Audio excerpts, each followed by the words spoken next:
Ayan oh. Napakagandang imbrek mga lodi. Solid. Imbrek ng New Zealand. Ayan oh. Ayan, meron ba kayo niyan mga lodi? Imbrek ng New Zealand. Iwalay oh. Ayun oh, lakas pumitik na mga imbrek ng New Zealand ano? Ayan, tinatanong kung meron daw imbrek dito sa New Zealand eh. Mamaya sagutin natin yan. Mga nagtatanong kung may imbrek na bloodline dito sa New Zealand. Wala po ako naririnig na merong bloodline ng imbrek dito. Ang naririnig ko lang is Red Boss Johnson. Yan yung mga bloodline dito.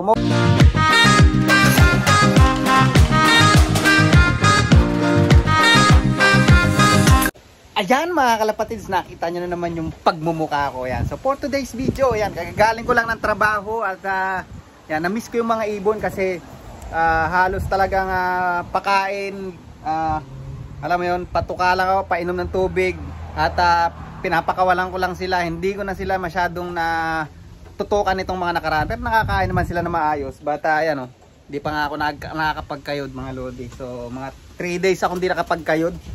At syempre, hindi lang naman porque walang race, tatama rin na tayo maglinis. Dapat dire-diretso yan. Kasi lalo dito sa New Zealand, napakahirap pag nagkasakit yung ibon mga lodi. Yan. So napakahirap. Kaya wala kami ganong gamot dito, and ang pagbili ng antibiotic is kailangan mo pa ng prescription sa veterinaryo. So wala rin kaming bakuna rito mga lodi. Kung nagbibigay lang sila ng bakuna pag may outbreak na talaga sa isang lugar ng virus. But so simula nung naglipad ako dito sa New Zealand, never pa ako nagkaroon ng virus sa loob mga lodi. Pero sabi ng iba, maganda raw magkaroon ng virus sa loob para daw alam mo yung masanay na yung ibon, ma-immune na. But so far, so good na wala pa tayong virus o hindi pa tayo nakakaranas ng virus dito sa New Zealand mga lodi. Alright? Ayan mga lodi, may nagtatanong pala at nag-comment kung may lahi daw bang imbrek tong ibon natin na nandito sa New Zealand ngayon. Ayan o. Ayan, pakita ko sa inyo yan yung tutukan ng gandang pogi na mga lodi, nagbihis na. Ayan yung mga first clutch natin. At ito yung kapatid niya, no, yung nestmate, medyo nagbibihis, hindi pa rin magbihis to, pero ang gaganda na. Ayan. At kung naalala nyo si Juan Tamad natin, ayan, hindi si Juan Tamad yan mga lodi.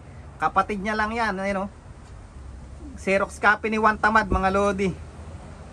Ayan, sumubok ulit tayo. Kung naalala nyo, nawala nga sa race. Sa mga nagtatanong kung nakabalik ba si Batang Quiapo sa race, hindi na talaga nakabalik mga lodi.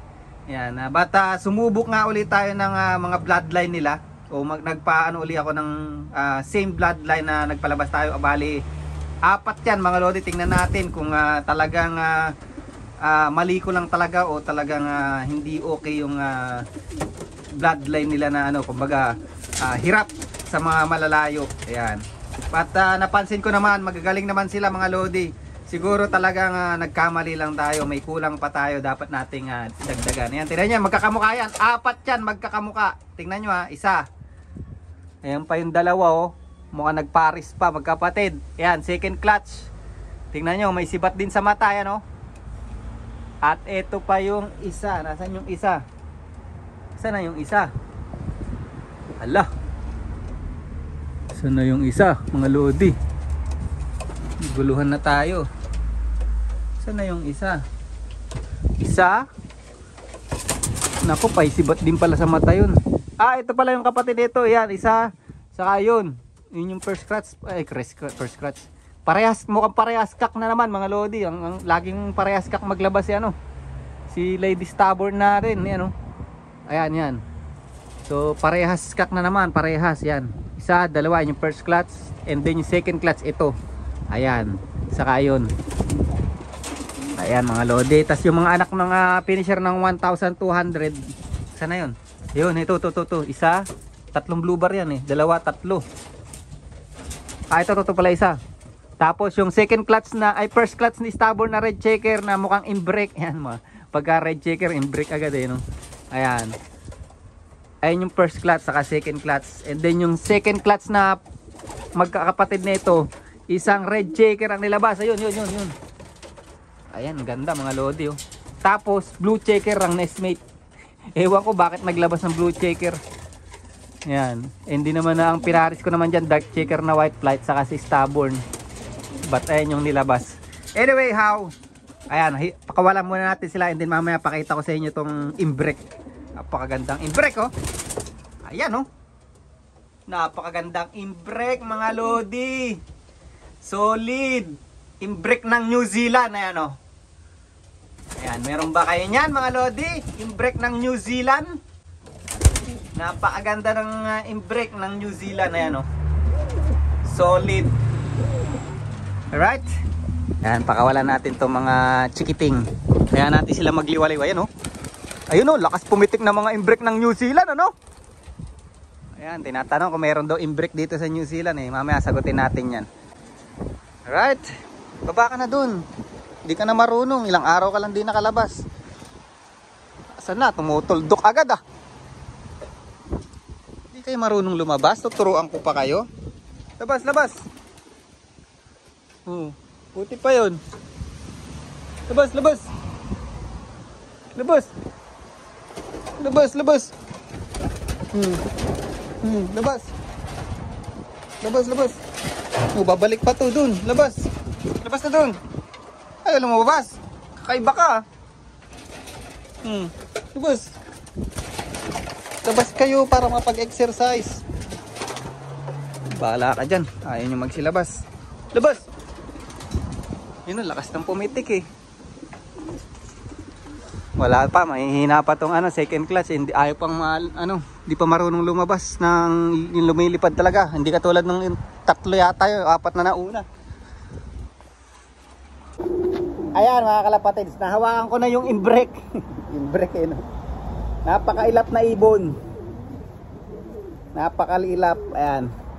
Ayan, ito yung lakas, oh. Napakailap. Ito yung imbrek ng New Zealand, mga lodi. Joke lang. Yeah, may nagtatanong kasi kung may imbrek daw ng New Zealand. Oh, may imbrek daw. Ano ba yan? Gulo ko. May imbrek daw ba na bloodline dito sa New Zealand? Yan. Yan siya, mga lodi, oh. Yan. Red checker, white flight. Napakaganda. Ayan. Napakaganda, napakapogi. Direct na anak ni paring stubborn. Red checker, white flight, mga lodi. Kak. Ito yung unang batch and pinaris ko si stubborn dun sa finisher ko ng 796 km. Consistent hen ko rin yun. Kundi lang nanakaw si 1289 hen, ibabalik ko ulit si stubborn dun. But luckily meron pa tayo isang hen na finisher. At consistent din yung ibon na yun. Mga pang long distance din yung mga bloodline. But ayan, napakaganda ng nilabas, mga lodi. Ang kapal ng muka. Ay, ang kapal ng muka. Ang kapal ng katawan. Ayan. Ang ganda, mga lodi. Nagulat ako. Ang ganda, no? Puti. Yan. So, wala po. Sa mga nagtatanong kung may imbrek na bloodline dito sa New Zealand, wala po ako naririnig na mayroong bloodline ng imbrek dito. Ang naririnig ko lang is Red Boss Jansen. Yan yung mga bloodline dito. Mostly kasi ng ibon dito, mga lodi, is Jansen. Yan. Ayan, oh, napakaganda, oh. Si Wellsford natin, kung nakikita nyo yun, talagang Jansen din yun. Yan. Mostly kasi talaga dito Jansen, mga lodi. Wala pa ako narinig na merong imbrek dito sa New Zealand. Ayan, napakapogi, mga lodi. Masusubukan natin to sa next season. Ayan, oh. Napakapogi. Ganda ng katawan. Pakpak, okay din. Maglalaglag pa naman to, magbabago pa yung pakpak, mga lodi. Yan, kaya lang talaga gusto ko mag-try ng alam mo yun, hindi talaga ako mahilig sa eye sign, pero gusto kong i-try yung mga yellow eye, kasi napansin ko yung ibang flyer dito, ang ganda ng mga long distance sila, puro yellow eye. Yan, but ito pearl eye na naman ang nilabas. At ang ayaw ko pa sa off color, ayan, oh, tingnan nyo. Tingnan niyo yung pakpak, nagbubusal-sal, mga lodi. Ayan, oh. Nagninis-nis, but wala namang kaso yan. Kaya lang, alam mo yun, mas maganda talaga pag ayun ang kapangitan pagka off color. Ayan. Pasok na natin. Napakailap na ibon nito. At napakatalino. Alam bakit? Siya lang ang bukod tanging ibon na nakakalabas sa trapdoor ko. Pag nakapasok na sa loob, alam niya labasan. Pero yung iba hindi. Siya lang talaga nagbubukod tangi. Napakatalinong ibon. Oh, napakailap. Alright.